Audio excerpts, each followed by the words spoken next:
What is going on, everybody? Gamers Goon here today. I know we're a little bit delayed. Usually this video is out a little bit earlier in the week, but it's going to be out on Thursday morning because that's when I'm recording it. But we are into week 4 of the NFL predictions, where we predict every single game every single week. And last week was not good as our week 2. We are at we had 12-4 in week 2. We hit 9-7 this week, so 12-4. We're still +8 because week 1 we went 7-9, but not a great week last week. I thought I was doing well when I was going through. I was like, oh, I started off like the first 6 games I got right, and then it went south. But let's get into this week's NFL games, and we're starting it off with tonight's game: Seattle going up against Arizona in Arizona. Obviously, it's always been that way. That the team on the right will always be the home team. Now, James Conner went down for the season. We're wishing him a quick recovery. But this game doesn't need James Conner. It doesn't change really my opinions on this game. Trey Benson's going to have a big role now. Maybe he can break about a big run or two out in this game here tonight. This is one of the better primetime games this week. I'm going to be honest, there's a lot of duds here this week in primetime. This is one of the better ones. Two teams that I think late in the season will be competing for playoff spots. Both teams coming in 2-1. Obviously, this is an NFC West battle, a very important game here. I think both defenses show up for the most part. I have it over the 43.5. I do. Not by much, but I do have it over. But Torrey Horton has really started to break out for this Seahawks team. Then you got to think Cooper Kupp, Mr. Reliable, there for them. And then on top of that, obviously everybody knows how great Jackson Smith-Njigba is. Just all around, that offense, I think, is going to really impress people this year. And I think Torrey Horton's a big reason. 2-touchdown week, got one on special teams.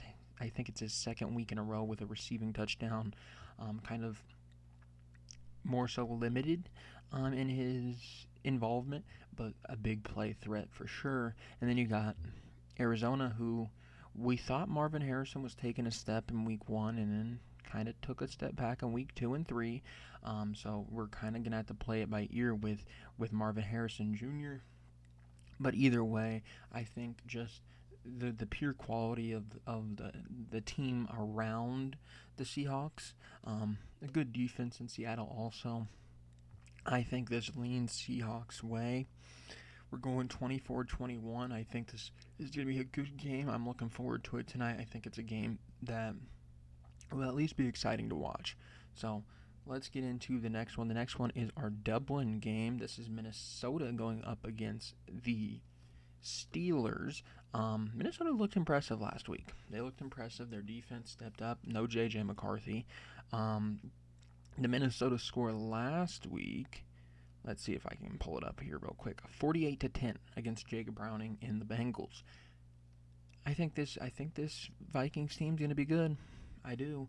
I think they're not going to be necessarily a high. I mean, they were playing the Bengals last week, and the Bengals defense is kind of notorious for not being great. The Steelers are not going to play that kind of game, I don't believe. But I do think the Vikings defense is legit. I do think the Vikings will keep this one close, and when push comes to shove, I like the Vikings playmakers more than the playmakers on the side of the Steelers. The Steelers had DK Metcalf, they have Aaron Rodgers, Jaylen Warren. That's pretty much sums it all up. Whereas you have Justin Jefferson, you're getting Jordan Addison back this week. You have Thielen around. Jordan Mason's came along. Yes, you're playing with Carson Wentz, but I don't think there's a huge difference between Aaron Rodgers and Carson Wentz at this point. So with that being said, I do have to take Minnesota in a close one at 21-14. It's gonna be a close one. I like this Vikings defense. Kind of looking at them as a team that I think has a lot of potential in terms of making the playoffs and being a good team late in the season. It's really going to be, once J.J. McCarthy comes back, how much he can deliver offensively, what the ceiling of this team can be. We've seen many teams kind of scrape by and make the playoffs as like 9-7s, or I guess now it'd be like 9-8, right, because there's 17 games. But we've seen teams just like barely make it. The QB play never was really there, and that kind of cost them in the playoffs. The QB play is going to be a big question going forward to kind of find out this Vikings ceiling. But obviously, if I'm JJ McCarthy, right, get the ball to Justin Jefferson, get the ball to Jordan Addison, get the ball to T.J. Hawkinson. You got playmakers around you. Let them make their plays. I like the Vikings in this one. Like I said, 21-14. Carson Wentz will be the QB in that game, by the way. Next, we get to New Orleans going up against Buffalo, a game that I will not be watching. Buffalo should steamroll New Orleans. They should. New Orleans, Rattler's been okay. Other than that, there's not much to highlight out of them. Kamara has been good, I guess. Olave's kind of been good, but the team overall is just not that good. The Bills, I think, is one of the best teams in the NFL right now. I don't know how they're going to stop Josh Allen. I don't know how they're going to stop James Cook. Even if they do find a way to limit one, I cannot find a way to limit both. I can't see them doing that. You have Keon Coleman out there who could be in for a big week here, I'd imagine. This just does not favor them whatsoever. I got Buffalo winning. I don't have it being a complete blowout, but 28-14 here. We are picking Buffalo. I just don't see the Saints matching up with Buffalo really well. Buffalo's just a significantly better team than the Saints at this point. Next, we get to the Commander. Wait a minute.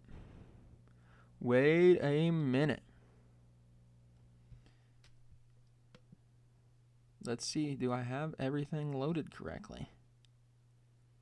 I have all 16 games, so I do have to jump around, but this is not the order that I had it written down. So, with that being said, the Commanders versus the Falcons should be kind of interesting. Jaden Daniels still on the injury report. Could be Marcus Mariota, who was okay last week. They won. But either way, just not too excited about this game. You can thank the Falcons for that, by the way. They got blown out 30-0 last week. The Falcons, if you play like you did against the Panthers, and the Panthers are not necessarily one of the best teams in the NFL, you lose this game pretty badly. You lose it handily, actually. Michael Penix really, really struggled against the Panthers. So much so, Kirk Cousins got some time. You don't want to see Kirk Cousins in. I mean, I guess you do because you're paying him like $100 million or something crazy like that. But you drafted Michael Penix. Michael Penix is your guy. That's not going to change. You need to see him take a learning step here against the Commanders. But I think they're going to keep it close. I don't love the Commanders necessarily here because I don't know about JD5's status necessarily, so I am going to keep it close. And if JD5 does play, then obviously how limited will he be, because I think he has an ankle injury.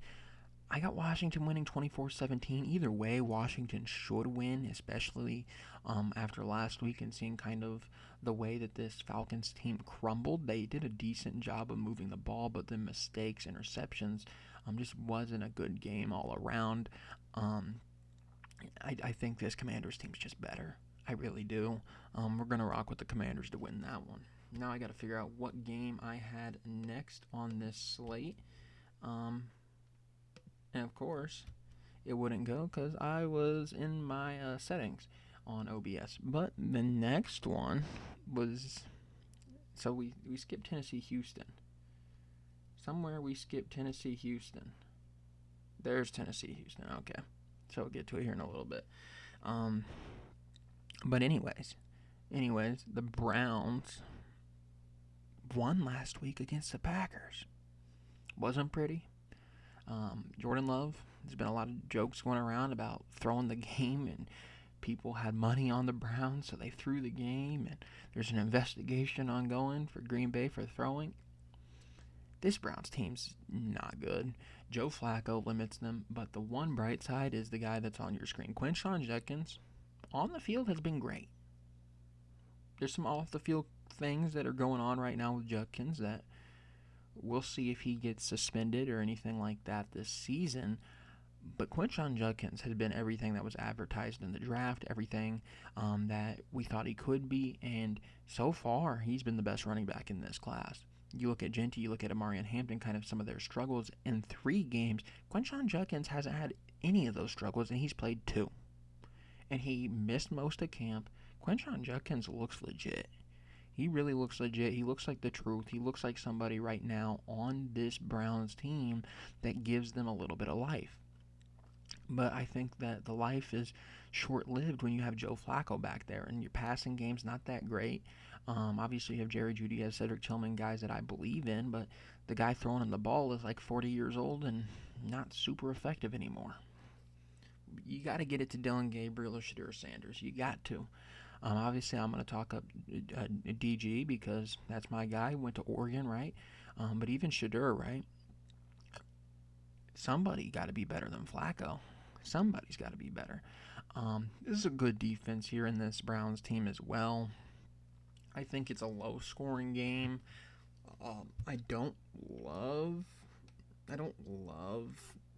the Browns here to like pull off another like Green Bay style upset, but I do have the score being 17 for Cleveland, 20 for Detroit. I think it's going to be relatively low scoring. 44.5 is kind of the over-under here. I'm going under. I just think this Browns defense, they're going to be good enough to not like let Detroit like completely pull away, but they just don't have the juice really unless Quinshon has a big game or unless Flacco has one of those days, right? But those days are far and few between right now. So the Browns, good luck. I hope you win, right? Because NFC North rivals here with the Bears. But I don't know. The Packers win's a good win. It's a really good win. Just I don't trust the offense at all in Cleveland, other than Quinshon Judkins, who, shout out to him, has been really, really good through 2 games. But we're rocking with the Lions in that one. A close one, tight one, but a low-scoring one. Next, we get to the Eagles going up against Tampa Bay. Both teams been kind of scraping by, finding ways to win. Both teams haven't been overly impressive here to me. You had the Buccaneers almost losing to the Jets, and you had the Eagles almost losing to the Jets. Wait, that's preseason. They almost lost to the Cowboys, they almost lost to the Chiefs, and they almost lost to the Rams. Rams, they should have lost, but they blocked a field goal. Same thing with the Buccaneers. The Buccaneers game would have been much better last week if it wasn't for the special teams error. They had a field goal blocked in return. There was a lot of field goals blocked last week. It was ridiculous. But they would have won by like 9 points or something. The Buccaneers, either way, should have won that game by a touchdown. They didn't. I think the Buccaneers are playing better football right now, which is kind of odd to say because I don't think they're playing great football. The Falcons, obviously, they've also... The Falcons game was a 3-point win. The Texans game was a 1-point win. The Jets game was a 2-point win. The Eagles aren't much better. Their biggest win was last week against the Rams, a game they should have lost. Like I said, blocked field goal there. But kind of my mindset is the fluky play it happened against Tampa Bay in one scenario last week with the blocked field goal, which kind of kept it closer. And then the fluky play happened for the Eagles, right? And went in the Eagles' favor. So kind of 2 different ends of the spectrum. You flip that play around, then A, the Eagles lose, and B, you're thinking a lot higher of Tampa Bay. Neither of these teams are playing their best football right now. I don't think that. The Eagles, obviously, we know some of their struggles. They struggled to get A.J. Brown involved early on. He was involved last week. But I don't know. This is not a great game. It's a good game. It's a game you should watch, right? But this is a game that I don't think you're getting the best from either team. And at the end of the day, if it's close, I lean towards Baker Mayfield. I've been saying it all season because he's had some chances already, him and Justin Herbert. I've been saying you give a 2-minute drill to Baker or Herbert, it's over. You might as well say it's over. I think it's going to be one of those games. It's going to be last possession wins. I'm going with the Buccaneers because they're at home, 31-28. I think it's that kind of game. But I trust Baker in a 2-minute drill. I trust Herbert in a 2-minute drill. Those are the two main ones. I trust Mahomes in a 2-minute drill, right? Um, those are really the main ones right there that I think if you let them have the ball last, they will get you in a spot. Now, special teams, they got to deliver their end of the bargain. But Baker, if Baker has the ball last and it's a tie game, or they are down 2 and they need a field goal or something like that, Baker will get you in a spot to win it. He will. The problem is, does that special teams hold up? So, and McLaughlin's a good kicker. He had a good week last week, other than the block. But I trust Baker to win this game, especially at home. I'm gonna lean their favor. Should be a good game. Next, we get to that Titans game that I've been waiting to talk about. Not really. Cam Ward showed up on the injury report this week, so that's kind of sketchy. And if they look not good offensively with Cam Ward, it's not going to look better with their backup. Alec Ayamnor has been really, really good for them. Really struggling to get Calvin Ridley and company involved. Chig Okonkwo kind of struggling to get him involved as well. This is just a bad Titans team, I'm going to be honest. Let's see here. I think Chig Okonkwo. Yeah, Chig Okonkwo leads the team in receptions and yards at 120. Just not a great team. Then you got the Texans, 0-3 Texans, that have been really bad, man. They lost the Buccaneers game they probably should have won. They lost that Rams game, low-scoring game early in the season.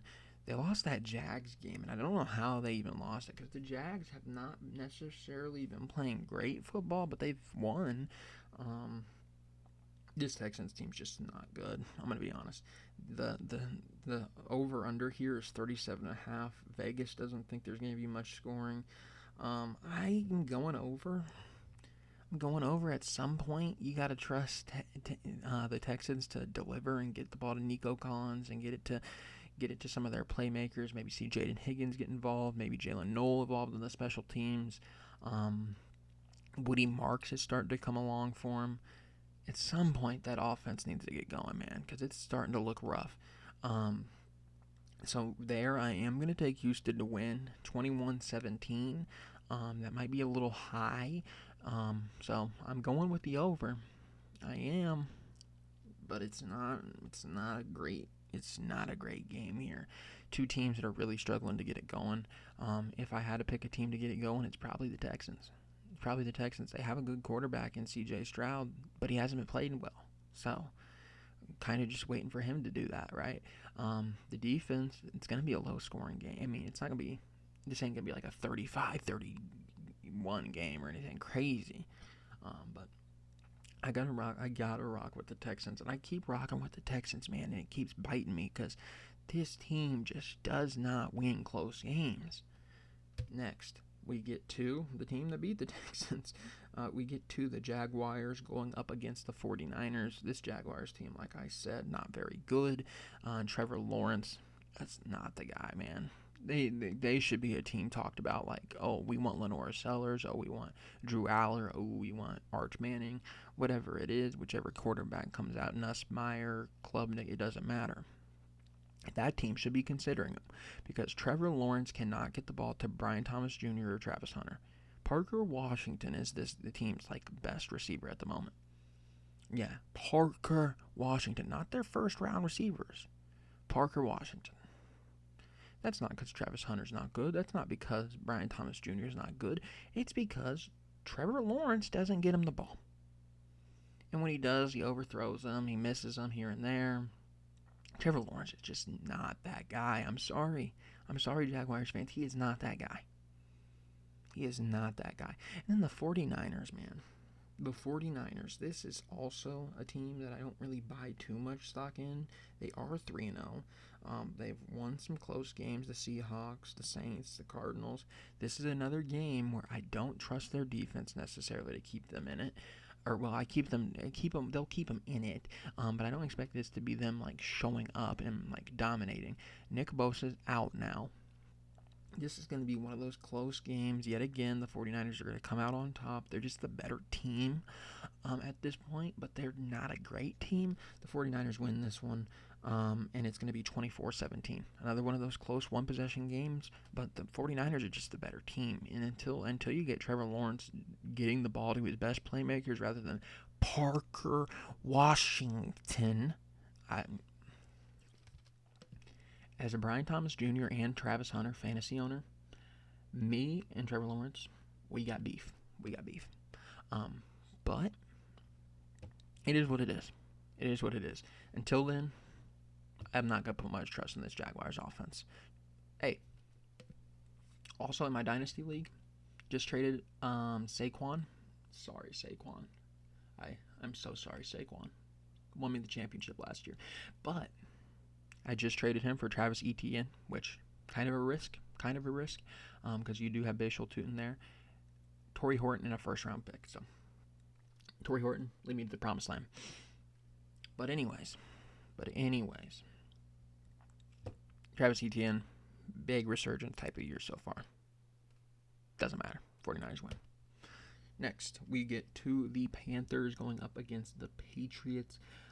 The Panthers, big win last week. Big win. You see Bryce smiling. It's good to see Bryce smiling, right? Because I've been telling you, man, I believed in Bryce. I believe in him. And then his first 2 weeks happened. I was like, Bryce, you're not doing yourself any favors, man. I want to be a believer. I like Bryce. Good guy. Just can't believe in him. Then he does last week. Good job, Bryce. I can't tell you how happy I am for Bryce. I mean, it's the kind of game he needed. Confidence boost. Another game here in the Patriots, a winnable game. I don't have them winning the game, but a winnable game. Don't test Christian Gonzalez-Bryce because that will wind up very poorly for you. But not a great team on either side, to be honest with you. Trevion Henderson, I don't know why I really put him here. He hasn't really been that much of a factor, but I put him here, so it is what it is there. But I got this being a 21-28 type of game. We're going New England. I gotta pick New England, but like I said, I'm rooting for Bryce, man. I'm rooting for Bryce. We got Caleb Williams because of Bryce Young. I have no ill will towards Bryce Young. I'm rooting for the kid, so good luck to Bryce getting things done. Almost traded for him in the offseason in fantasy. Next, we got the potential MVP going up against the potential Rookie of the Year. Yeah, I said Rookie of the Year. Jackson Dart getting his first career start. Hey, Jackson Dart. Let me give you a piece of advice to hold on to for your first career start. Throw the ball to Malik Neighbors. Get the ball to one. You get the ball to Malik Neighbors, you're going to be a really good quarterback. Look at Sam Darnold last year with Justin Jefferson. You'll be really good. Look at Joe Burrow with Jamar Chase. Jake Browning's not doing that with Jamar Chase. They're a really good team. Get the ball to Malik Neighbors. That guy's the truth. I don't even have Malik Neighbors on my team in any fantasy, so I'm not hyping him up to hype him up. Jackson Dart, I think you can do it. Go do it. But Justin Herbert's playing at a different level. He's playing at a different level against a rookie QB on the other side. I think this Chargers team is just really, really good at the moment. I got the Chargers winning 35-17. We'll see what Jackson Dart can do. Maybe he can hang around a little bit more than I'm giving them credit for. But get the ball to Malik Neighbors and you give yourself a chance to win this game. So let's get into the next one. We get the Ravens going up against the Chiefs. This game, I'll be honest, not super into it. Derrick Henry's kind of been struggling with fumbles lately. The Chiefs, just tired of the same old story with the Chiefs, man. Just tired of the Chiefs. I don't get much excitement from watching Chiefs games. I really don't. I just watch their games because it's football and then root against them. I don't have any joy watching Chiefs games. But with that being said, give me a Baltimore win 35-32. Think it's going to be a high scoring. Think Mahomes and Lamar are going to give you a gem of a game. Just not a game that I'm super thrilled about because I kind of expect the Ravens to win, the Chiefs to keep it close. It's kind of the moral of the story. Don't love watching the Chiefs, and I already know that the Chiefs are gonna probably make it a close game. Is what it is there. But we're going with the Ravens.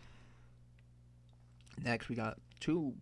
Hey, if the guys on the screen, Luther Burden breakout game, Trey Tucker 3 touchdown breakout game. I mean, these two made themselves names last week. Um, and they're playing against each other in Vegas this week. Bears versus Raiders. Don't love the Raiders necessarily. Last week I didn't give my Bears any credit because they were coming off a 52 to 17 loss or something like that. Either way, they got blown out by the Lions the week before, and then they won. They won pretty handily against the Cowboys. The Cowboys are much better offense than this Raiders team, but you do have to remember CeeDee Lamb went down in that game. Now, CeeDee Lamb did go down kind of early, but the Bears, for the most part, weren't doing terrible against CeeDee Lamb when he was in there. I don't think this Raiders team's much better offensively, if they're even close to being better. Bears defense should handle business here. I think they're gonna let them score a little bit, but I don't think it's gonna be like them running away with anything. I think the Bears offense right now is like ranked in the top 10 offenses. So for all those people saying Caleb Williams sucks, he don't. He don't. The Bears have been fine offensively. The defense has been the issue. Um, I think the Bears win this game, though. 28-24 is my score line. I think it's one of those games that maybe a late touchdown kind of swings it back into that closer status, but I do think the Bears kind of handily win this one. 28-24 is not handily, but I do think maybe like a late touchdown to make it a 4-point game. But I think the Bears will kind of, for the most part, get away with this one. Next, we get to the Colts going up against the Rams. I had to see where this one is because it kind of moved my order all around. The Colts versus the Rams. Either way, these are two teams that I think are probably going to be playing in the playoffs at this point. The Colts have looked really, really good under Indiana Jones. And then, obviously, the Rams, Puka Nacua has been really good. Stafford's around. Kyren Williams, Blake Corum, those guys are getting touches. Devontae Adams around. This is a good Rams team that kind of gave away last week. I think they get an answer this week. They beat the Colts, who are surprisingly a team that I would give you some credit if you beat. 27-24 is my line here. I'm rocking with the Rams to win this one. Next, we get to the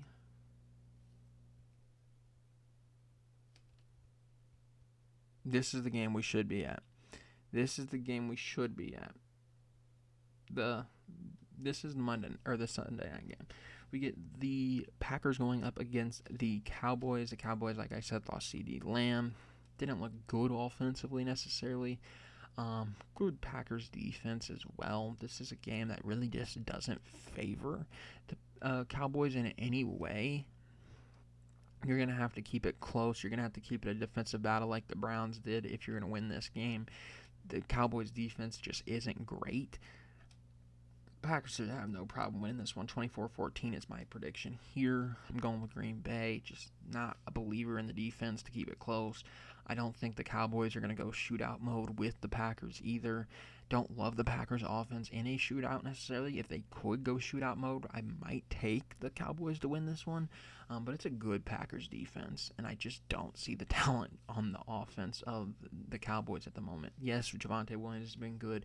You have Pickens. You have Dak, who's played okay so far this season, but you're missing CeeDee Lamb, the big play threat. Maybe you get Kevontae Turpin and Jalen Tolbert more involved. You're going to have your blanket option in Jake Ferguson. I just don't see them doing this without CD, though. So we're rocking with Green Bay in this one, 24-14. But Dallas, feel free to win because, once again, NFC North. And then we get to the Monday night games. The Monday night games are terrible. We have the Jets going up against the Dolphins. And I don't care one bit because these are bad teams. I favor the Jets in this one.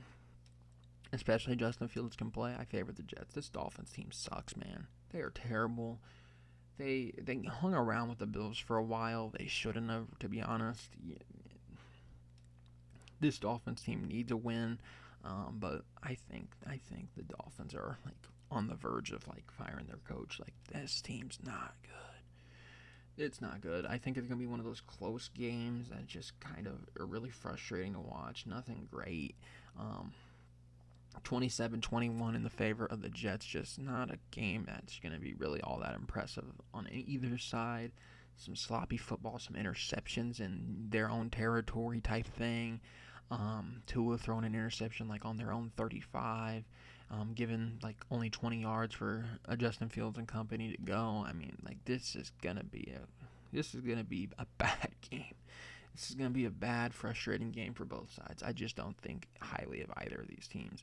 Next, we get to the Bengals going up against the Broncos, and if this was like 2 weeks ago, I would be really excited. Jake Browning ain't the answer, man. Trade for Jameis. Trade for, heck, even Russell Wilson at this point. Browning ain't the answer. He ain't the answer. You can't get Ja'Marr Chase the ball. You can't get T. Higgins the ball. You're not going to be successful. Same thing like I said with the Vikings. Also with the Giants, right? Get your best player the ball. Get Ja'Marr Chase the ball. Get T. Higgins the ball, and you'll be a successful team. That's what Joe Burrow does. Not going to happen. This team just is not good without Joe Burrow. The offensive line is not good. That kind of tells you how great Joe Burrow is, right? Like this team has imploded without him. The Broncos also a really good defense, similar to the Vikings, right? This game it's going to be a comfortable Broncos win. I got 28-10. The only way this is a Bengals win is if the defense shows up. The Broncos offense kind of susceptible to being stymied at sometimes and kept in check. But this is just a team that is significantly better than the Bengals at this point without Joe Burrow. Like, yes, the best player on the field is always going to be Ja'Marr Chase in like 9 out of 10 situations, unless you're playing maybe like some of the like elite players. I think he probably is the best player in the league. So I mean, he probably is always the best player on the field, right? But there is nobody on the Broncos side that matches up against Ja'Marr Chase. Just that simple. But the problem is here for the Bengals, they don't have anybody to get them the ball. Jake Browning, sorry, just ain't the guy. Broncos win this one 28-10. Comfortable win. Easy there. Anyways, thank you for watching. Let me know down below who you think is going to win this week, and I will see you all next time.